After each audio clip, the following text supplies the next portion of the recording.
UEL-FM apresenta Story Album, um programa que retrata a preferência, o álbum, a faixa, que fala de música com quem gosta e respira música. Produção e apresentação, Marcos Salomé.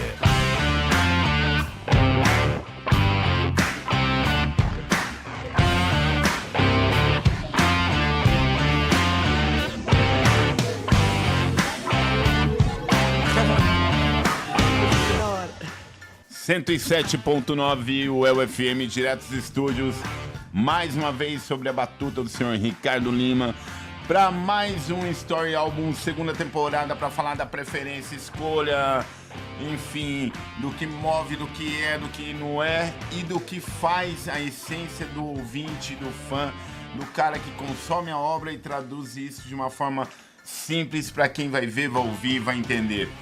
Hoje, para falar um pouquinho da sua escolha, que é um disco daqueles, para quem gosta de sons pesados, essenciais, uma banda que é, para quem gosta principalmente de death e conhece um pouco, vai saber do que se trata. O cara é vocalista, baterista, multi-instrumentalista, tem bandas, trabalhos, vende pipoca, o cara já fala um monte de coisa e vem um pouquinho hoje aqui falar um pouquinho não só da discografia, da preferência, mas um pouquinho da sua história. Iniciando mais um Story Album hoje com Yuri San, direto dos estúdios. Obrigado! Prazer enorme estar aqui, nossa. Nem sei como reagir, tô ainda descobrindo. Bom, Yuri, você escolheu um disco do Death, o Symbolic. Ah, nossa, meu favorito, cara. Explique. Eu acho que... o Symbolic, ele foi um divisor de águas, não só pro Death como banda, assim, mas pra mim, sabe? Eu era moleque, ainda sou moleque, mas eu era mais moleque. E daí, 14 anos ali, você descobriu uma coisa tão bem feita, tão bem tratada dentro do gênero que você ama, sabe? E o Death, ele, por trás da história do próprio álbum, tem uma história de... Do Chuck Schuldiner, uma história de... Enfim, o nosso saudoso Chuck. Saudoso, uma história bem pesada, assim, de sofrimento. Ele passou por uma doença bem complicada e o que fez também ele começar a fazer música foi a perca do irmão dele num acidente de carro, que fez ele se internalizar a ponto de chegar nessa maestria, assim. Eu sempre tento correlacionar essas coisas, sabe? É bem louco, assim. Lembrando o agradecimento ao apoio cultural Empório Mineiro, Bonato Santos, que sempre proporcionam e nos dão a chance de estar aqui e trazer essas figuras, cara, para contar história, falar do seu disco, enfim. Obrigado. A Alma Web Rádio Londrina, que é a nossa parceira e leva a gente para ambos e vários lugares por aí. Obrigado sempre. Voltando, Yuri, falando do Death, você tinha 14 anos quando você conheceu a obra. Com quantos anos você entrou nessa brincadeira de rock? Você tá com quantos anos agora? Eu sou novo, eu tenho 28. Então, a idade do meu filho. Eu sou uma novo criança, pra caramba. Só que como toda criança brasileira, começa cedo a fazer bagunça. E daí eu cara, já, tipo, eles começaram a namorar e ele começou a me apresentar. Me apresentou a primeira vez que eu vi uma guitarra de perto, primeira vez que eu lidei com instrumentos de perto. E fui num show, fui ver um ensaio. E eu me entreguei, assim, não teve outra coisa. Tanto que meu cunhado tentou desistir da música e eu puxei ele de novo. Ele vai falar que não, mas é verdade, na pandemia. E você é londrinense? Sou londrinense, nasci e criado. Legal. E aí, tá, contou um pouquinho ali e tal, do sertanejo, cada um. Cada um tem seu passado complicado. E aonde entra o metal? Metal começou ali, como eu disse, uns 14, mas aí eu tinha um problema na minha voz, que eu acho que por ter cantado muito cedo, sem técnica, eu comecei a desenvolver calo. Daí eu era aquela criança que na mudança de voz... E aí você ouve metal, você fala, pô, minha voz tá uma merda. Eu acho que eu consigo cantar isso. Daí é a hora que você descobre que gutural não é essa coisa, né? Sim. Mas aí eu comecei a insistir. a gritar, daí eu comecei a conhecer pessoas que tinham esse conhecimento, comecei a ouvir bandas mais extremas. O Def, por exemplo, cara, eu conheci por causa daquela revista Rock Brigade. Sim. Eu ia no... Li muito. Nossa! A gente era novo, mas a gente gostava de coisa vintage, assim. Gostava de... Ia no sebo e comprava as Rock Brigade pra achar pôster. E daí a Rock Brigade eu olhei assim, aquela propaganda Death, Live in LA. Deu, pô, uma banda com o nome Death? Tipo, eu achei surreal, porque todo mundo tenta ter uma banda com nome complicado. Uma banda velha, né? Daí eu fui procurar na internet, naquela época eu tinha que ir pagar R$2 na Lan House. E daí a primeira vez que eu ouvi o riff de The Philosopher, aí eu entreguei a alma, cara. E também veio Creator, Slayer, que aí foi me formando. Você caiu ali numa praia entre o Death e o Thrash, né? Das bases ali. E até porque quem gosta de metal, as N vertentes e variáveis do metal. Pra quem gosta desse som mais cru, mais pesado, mais crossover, mais misturado, tem que fuçar, e você caiu numa praia que é complicada, porque assim, é de gente que gosta muito, mas que conhece muito. Porque o Def ele começou a inserir dentro do metal extremo as técnicas mais progressivas, né? Sim. Você pode ver até pelos trabalhos depois o Symbolic, ele 1998, se não me engano. Depois do Symbolic veio o Sound of Perseverance. Nossa, o negócio parece que você ouve hoje em dia, parece que foi gravado esse ano. A coisa era muito bem pensada, muito técnica, muito progressiva, as riffs assim que a forma como o Def ele sempre soou surreal assim para uma banda. Eu não sei se eu sou muito maravilhado com a banda. Não, também, mas assim, porque para ser um extremo é complicado, porque tem muita gente que acha que ser um extremo é tudo igual, entendeu? Exatamente. Que geralmente só não é incomum achar que porque tipo, a televisão, a mídia nunca tenta disseminar, só tenta disseminar às vezes o metal extremo quando é pra alguma coisa específica, e muitas vezes até acaba sendo pejorativo, né? Não, até porque os caras não têm conhecimento nenhum. A verdade tinha todos uns caras tipo, numa caverna assim. Mas cara, é mó divertido assim, eu dentro do metal, por ter começado muito cedo, tinha pessoas mais velhas que me guiaram muito bem. Sim. Nossa, geralmente eu posso citar pra você umas 50 pessoas aqui que eu conheço desde que eu tinha aquela idade e sempre me trataram como se eu fosse da família, assim. Legal. Via que você era novinho, falava assim, vem cá com o tio, ninguém vai mexer com você. E eu tento ser isso também hoje com a garotada que tá chegando também. Eu vejo que o metal ele tá conseguindo pelo menos se reciclar. O público novo, como o público ele tá hoje em dia, a garotada tá muito mais eclética e também muito menos radical. Eu gosto disso, cara. Mas é porque são outras fases, obviamente. Mas é que antigamente tinha muito aquela coisa tipo específica. Então, para você ouvir uma coisa ou outra que não fizesse parte daquele ciclo aqui no meio e tal, ou você ouvia escondido, muita gente vai saber do que eu tô falando. Você ouviu o escondido que eu sei, eu também fiz isso. Ou, tipo, era aquela coisa da panela mesmo, enfim.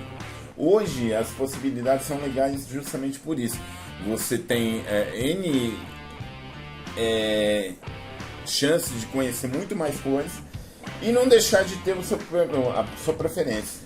A disseminação do conhecimento, do acesso à música de graça, entre aspas, né? Porque a gente paga a internet ainda. Sim. Mas o YouTube tá ali. O YouTube você consegue... Eu, por exemplo, apresento música pra gente muito mais velha que eu, assim. E os caras ficam, pô, você conhece bem, obrigado. E tem isso mesmo. A gente acaba descobrindo que tudo é legal. Você vê ali um moleque que gosta de funk, que gosta de metal, que gosta de rap, que transita em todos os lugares, assim, sem... Mas isso, às vezes, acaba colidindo com essa necessidade do metal de buscar elementos, às vezes, arcaicos Sim. pra consolidar a identidade do gênero. Porque às vezes acontece de ter isso, a galera, não, mas aqui vai ficar muito moderno. Mas, cara, é que ainda a gente tem que aprender a se rebuscar corretamente, assim, sem acabar naquele papo reaça, né? Mas, Reacionário. eu acho que o grande detalhe é porque assim, quando você para com essa pregação chata pra caramba de que o verdadeiro metal, Nossa.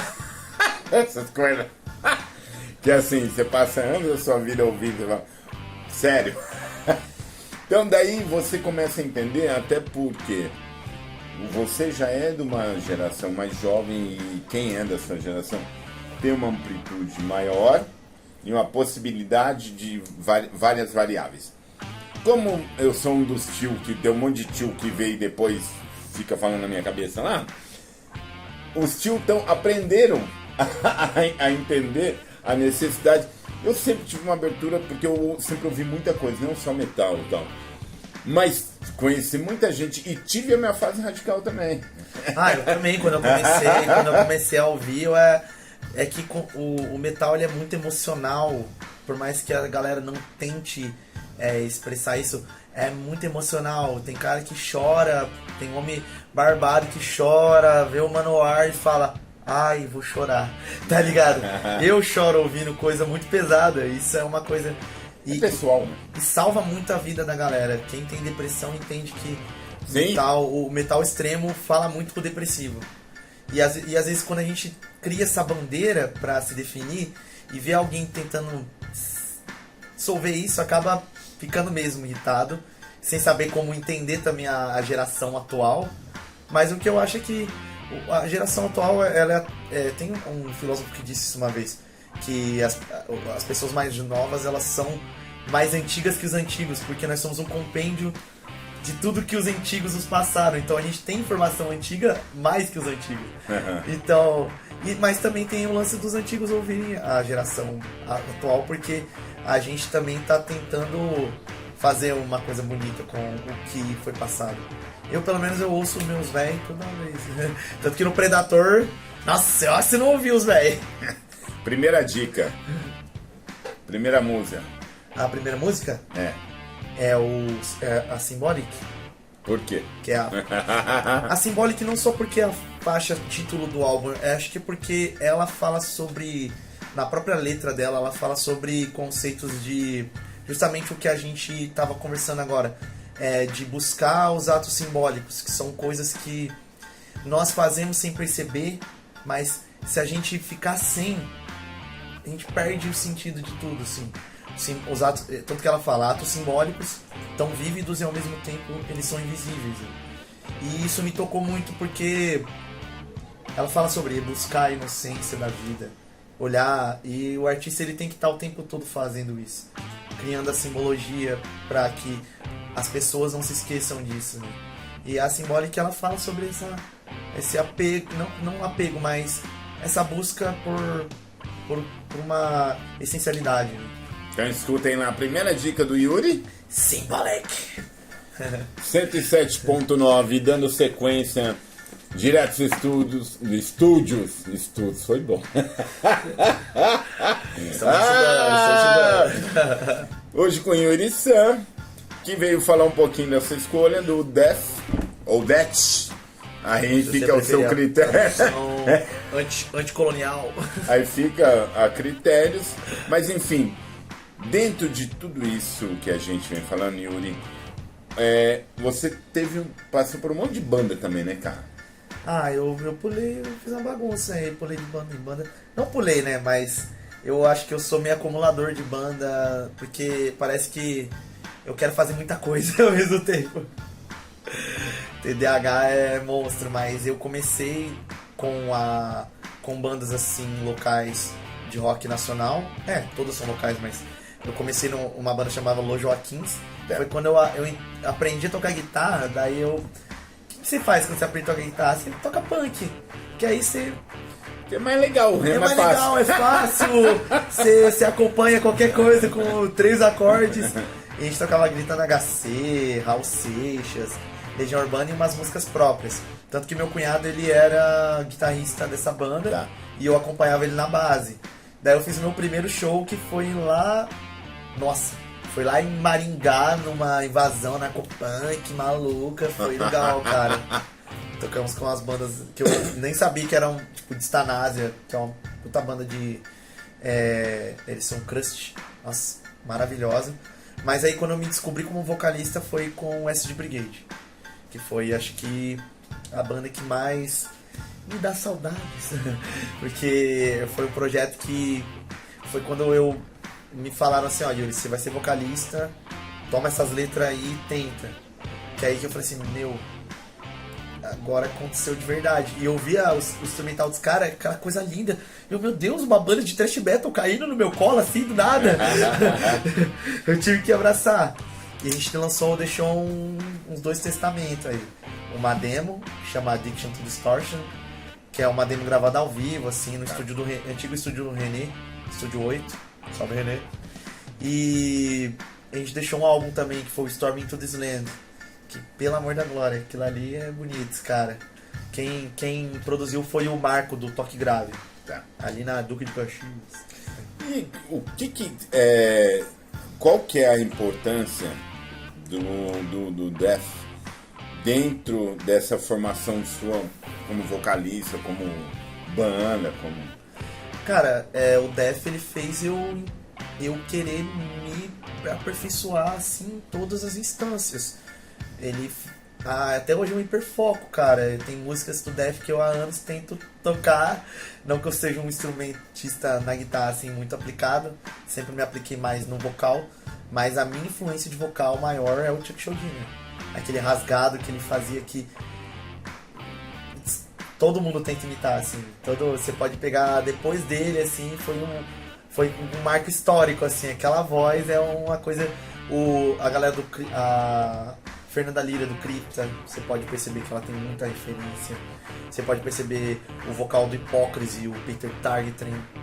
Mesma questão de atingir aqueles rasgados altos, e foi o que eu tento reproduzir na minha forma de cantar também. Sim. É referência. Porque, na verdade, assim, todo mundo tem, e parte por esse lado musical, a partir de algo que faz sentido pra você e leva você a falar, ó, é isso, né? Eu preciso daquilo. É uma coisa meio... Caras igual eu que não toca nada, não canta nada, tem que ficar contando história. Que não tem dinheiro! E aí você vai pro... Qual que é a história do Predator? Predator. Viu, Jorginho? Mas a gente fala... É Brasil. Canibalizando o inglês desde sempre. Mas o Predator, cara, foi uma história assim que... Ela é importante pra mim, porque é uma banda que... Quando eu sabia por nome... Porque eu perguntava muito sobre as bandas antigas pros meus amigos tiozões. Todo mundo falava, tinha aquela banda, tinha o Psychodeath, o Predator 86. O Predator, eu acho que se não for, é uma das... uma das primeiras bandas de metal de Londrina, com certeza. Nossa, eu ficava abismado. E aí eles voltaram, né, acho que 2020, 21, 22, eu não tenho certeza agora. Entre 22 e 23, porque daí era meio pós-pandemia já. Pós-pandemia. Que eu lembro que o Yuri voltou, o baterista, o Yuri voltou Isso. da Itália. E aí ele falou que eles iam montar a banda de novo. E eu fiquei, na ânsia, né? Porque é muito bom. Eu sou fã do metal londrinense desde molequinho. E ver uma banda ressurgindo é muito importante. E uma banda que você não conhecia, né? Tipo, nunca tinha visto. Nossa, eu nunca tinha visto e eu ficava... Nossa, igual o Psychodeath, uma banda que eu tenho um sonho de ver ao vivo. Essa eu já vi. Nossa. Psychodeath e Subterra, os dois... Só que eu, infelizmente, não nasci na época certa. Daí o Predator, o Yuri é meu amigo já desde os 17 anos. E aí, o que aconteceu? Nos tempos atrás, o vocalista teve um AVC. O seu Jorge... E o nosso rapazinho, né, ficou debilitado. E como eles tinham um show já marcado e nem o próprio Jorginho queria queria que a galera parasse. Isso foi legal pra caramba. Aliás, Celcinho, que é um cara que batalha pra caramba, corre atrás pra caramba e fez esse lance desse show que o Yuri tá falando. E o próprio Jorge, que assim deu uma força pra que não deixasse de acontecer. Eu acho que isso aí move, cara, e prova o que a música é. Nossa. E a Predator, pra mim, tendo em vista agora o jeito que a banda tá formada, porque tem 3 guitarristas, Sim. 2 vocalistas, o baterista é filho do vocalista, sogro é o guitarrista, o baixista, é uma família ali, né? E eu já conheço o Jorginho desde que eu era moleque mesmo. Ele é o Jorginho, o Celso. Nossa, é das pessoas que cuidavam da gente. Os velhos. Os nossos velhos, cara. Nossos Velho. tio do metal, que falava assim, mantinha a ordem, deixava a molecada ali, ensinava sobre metal e tava ali sempre tratando a gente muito bem e sendo nossos amigos. O Celso é meu parceiro há anos, cara. E daí eles me chamaram pra cobrir o Jorginho. E eu falei assim, será que o Jorginho vai ficar triste, né? Não quero substituir o rapaz. Só que ele deu apoio. A hora que ele deu a bênção pra mim, falou assim, bota o menino aí, bota o Yuri aí que... Daí eu falei assim, eu fiquei mais tranquilo. Daí tinha um mês pra tirar o álbum. Sim. E fazer o show. Só que, cara, já o metal ele já é uma coisa que eu consigo, já entendo mais ou menos as dinâmicas mais básicas, então foi bem tranquilo, assim. Que bom, né? Eu fiquei bem ansioso e treinei bastante, porque era todo dia Predator na orelha, assim. Teve uma época que eu falei que, meu Deus do céu, eu tô sonhando com a banda. Mas, cara... E esse show foi bem legal, não foi? Nossa, foi incrível. Foi no Rochas, né? Foi no Rochas. E, cara, o metal fez o Jorginho melhorar, cara. Eu falo que antes de voltar a falar, ele já tava cantando. Daí teve uma vez que ele veio no ensaio de cadeira de rodas. Deu, cara, o cara tá bem, né? Daí já choramos, já ficamos ali rasgando uma seda. Daí agora ele tá cada vez mais... Já tá no andador. Já tá brigando com os outros também. brincando. Já tá autossuficiente e, cara, é muito bom ver como a vontade de cantar fez ele voltar, assim, se reabilitar muito mais rápido, sabe? Até porque vai ter o lançamento do disco, né? Sim. Lançando aí, não tem data, tá? Não é isso, eu tô falando, mas tem o disco, tá prontinho ali. E logo mais teremos notícias aí desse momento. Que é o primeiro disco, inclusive. É o único disco do Predator que é uma coletânea de várias coisas de lá, daqui. Coisa nova também. Músicas que são criações atuais. É legal que as músicas dele... cara, o que eu acho muito massa é que, por exemplo, o nosso guitarrista, o Carlinhos, cara, ele é old school de verdade, assim, cada riff que sai daquela guitarra, cara, você fica abismado, porque parece que é direto dos anos 80. O Predator tem esse verniz a essência, né? Essência, cara. E, nossa, Heavy Metal, desde o Acid Brigade eu não era vocalista, né, não era frontman sozinho. Eu tô com o Warsick agora, que é minha banda de thrash metal, que eu tô como baterista, né, que eu acabei me tornando baterista por necessidade de bateristas em Londrina que tocassem o gênero. Sim. Mas voltar a ser vocalista, assim, e ainda mais pra manter o Predator de pé, cara, foi realizar o sonho de moleque, né? Segunda dica. Segunda dica? Perdão, TDAH. A segunda dica é... eu esqueci minha dica. Tem aí, Ricardo, qual que é a segunda música? A segunda música, se eu não me engano... Crystal Mountain. Lembrei. Splits. Cara, Crystal Mountain é uma música que ela é importante pra mim, tanto pelo significado dela, tanto que eu e uns amigos, a gente fez um cover dela mesmo. Fez uma versão, uma homenagem pro Chuck. Bem simples, gravado em casa. Só que acabou se tornando a música que eu sempre jogo no karaokê pra brincar quando eu quero treinar vocal. E também a música que traz uma crítica à exploração religiosa mesmo das pessoas. E toda essa questão disseminação da mentira, utilizando o verniz religioso mesmo. Tanto que a montanha de cristal é uma metáfora pra catedral mesmo, né? Pra igreja, né? Sim. Mas não que a religião seja o problema, né? Os maus propagadores dela, né? Mas eu acho essa música... E também porque ela é muito simples e, cara, melodia, tudo... É uma música que te abraça, assim. Então escutem lá. Segunda dica do Yuri. Crystal Mountain. Dando sequência, mais uma vez, direto dos estúdios 107.9, Story Album. Com Yuri San, que tá falando um pouquinho da sua trajetória com bandas, com, enfim, eventos e blá blá blá. E como que é, Yuri? Você que é dessa nova geração do metal, vou chutar, tá? Mas você deve estar ali na terceira ou quarta safra do metal em Londrina. Porque tem uma antes da minha, tem uma depois e eu acho que é a sua. Londrina começou ali nos anos 80, tipo, tinha o Hard Money. E antes, o Hard Money sou eu. Sério? Nossa. Pode ir antes. Eu sei que o Golgotha foi uma das primeiras de... Pode ir antes também. Rapaz! Por isso que eu tô falando. Londrina é surpreendente. Eu já ouvi falar que teve até... da Concha Acústica já teve quase um Woodstock ali uma vez, que já encheram aquilo ali. Vários. Vários quase Woodstock.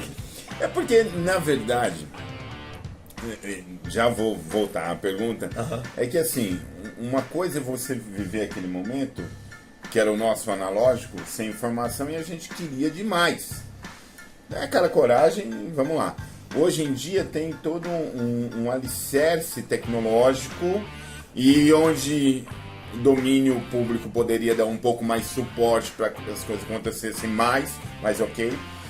E aí eu venho com a pergunta: como que é essa renovação dessa nova safra que vem, que tem banda, que quer ter banda? Como que ela vê uma cena que já foi tão forte hoje? Cara, eu peguei, como eu comecei em 2009, mais ou menos a dar rolê, e vinha umas bandas legais pra Londrina. Eu já vi uma época que vinha Crisium, vinha bastante arte. Hoje tá voltando, só que o que acontece? Tá tudo muito privado. O poder público, ele não faz... A gente tem muito talento, muitas bandas, muitos artistas.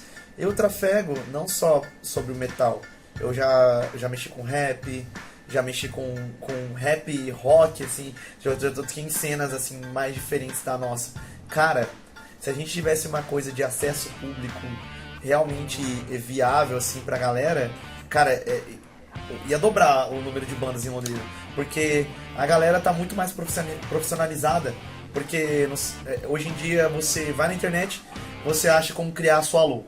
Você acha como editar a tua logo.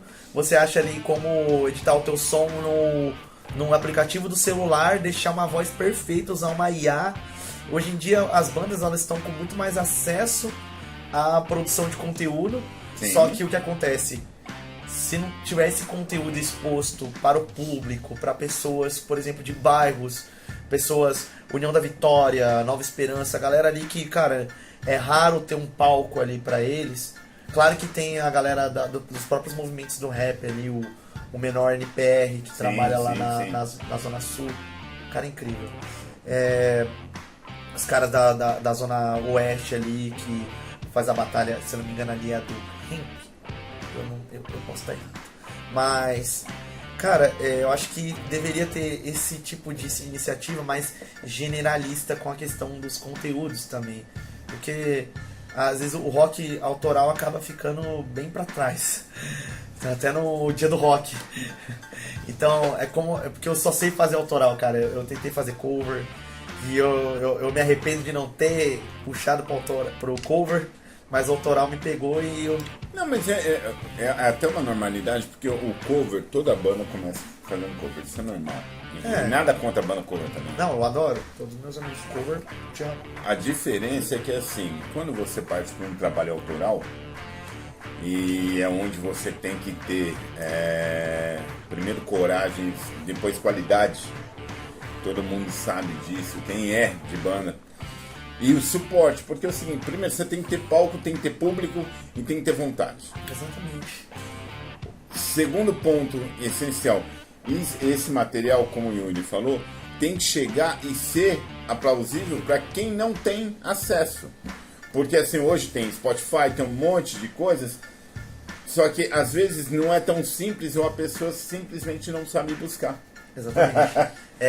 E é Tem isso aí restrito pela também. questão do pagamento mesmo. Exatamente. A cultura, ela tá muito encastelada ainda no centro, tá muito encastelada em ambientes que são de acesso financeiro. Cara, o interessante é que, por exemplo, às vezes você vai num programa que é um show do festival de música, é vintão pra entrar. Só que, pensa, aquele vintão pra uma pessoa que não tem o que comer em casa, vai faltar. Eu digo isso pra uma pessoa que também, às vezes, por vintão não almoça. Sim. E dentro até dos bares que são privados, claro, os bares eles tentam, dentro da sua capacidade, por ser um ambiente privado, um ambiente que a pessoa tá te pagando, ou às vezes só quer tá te oferecendo o espaço, eles não conseguem pagar um cachê, por exemplo, uma banda autoral. Porque, por exemplo, a banda autoral ela faz um trabalho social, que é criar a cultura original da cidade. Se a gente pensar por esse lado. E a gente não tem suporte mesmo. Então é que cada um por si. Cara, coragem. São os coletivos que vão se mantendo. Exatamente. Londrinoise, tem o pessoal do Long Dead. E o pessoal dos bares mesmo, que os caras são corajosos. Garage viu? Tapes. Os caras são corajosos. O Rocha, por exemplo, eu fico, meu Deus do céu, cara. Ultimamente ele com barbearia ficou um bom tempo sem conseguir por conta de trâmites, mudança. O Rocha carregou, o Lelé carregou nas costas assim toda a cena londrinense, sem contar também ter o cativeiro, né? Que então dá aquele suporte. São esses caras que são do privado, sem suporte, mas que são os caras que fomentam. Nossa, demais. Essa é a diferença quando a gente está falando, tipo assim, você tem espaço público que podia ser utilizado, aí não é uma questão mais ampla e de boa vontade. Agora, quando você tem esse movimento vindo do privado, que os caras põem dinheiro, geram emprego e fazem toda uma movimentação, aí falta um pouco de boa vontade com esses caras também, né? Porque se o governo gosta tanto de parceria público-privada, por que não tenta jogar junto com a galera que já tá fazendo um trabalho social? Porque o Barbearia, esses dias, recebeu uma moção. Exatamente. Parabéns, viu, Juninho? Parabéns, merecido. Demoraram ainda. Exatamente, demorado, mas merecido. Você é louco. E eu achei justíssimo, porque, cara, se teve cultura underground nos últimos anos, pré e pós-pandemia, bandas assim, cara, onde você vai chegar num sábado à noite e ver uma banda da Bélgica, do nada, de um estilo que você nunca ouviria se você tivesse procurando um show? Sim. Barbearia.